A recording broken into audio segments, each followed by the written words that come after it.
யாரு சொன்னாலும் கேட்க மாட்டேன். நான் என்ன மனசுல முடிவெடுக்கிறனோ அதைத்தான் செய்வேன், அதுதான் நடக்கும். அப்படிப்பட்டவனை ஆண்டவர் அடிச்சு அடிச்சு உருவாக்கி கொண்டு வந்து நிறுத்தினார்.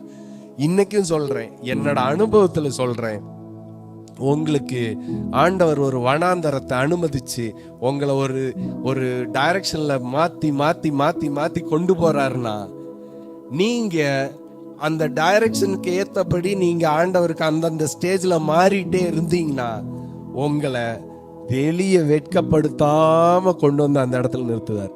நீங்க என்னைக்கு அந்த டைரக்ஷன் விட்டு வெளியே ஆண்டவர் தட்டி தட்டி தட்டியுமே நீங்க அந்த டைரக்ஷனுக்கு வரலன்னா கொஞ்சம் ஆண்டவர் விட்டுருவார். அப்புறம் நீங்க ஓடி வரணும். உங்களுக்குள்ள ஒரு வனாந்தரத்தை ஆண்டவர் அனுமதிக்கும் போது அந்த இடத்துல நீங்க அதை ஐடென்டிஃபை பண்ணி, ஏன் இந்த வனாந்தரம் நமக்கு அனுமதிக்கிறார், அடுத்து நம்ம என்ன பண்ணணும் அப்படின்னு சொல்லி நீங்க திரும்பி திரும்பி திரும்பி நீங்க ஆண்டவர் பக்கமா வரும்போது ஆண்டவர் பெரிய காரியங்களை உங்கள் வாழ்க்கையில செய்வார்.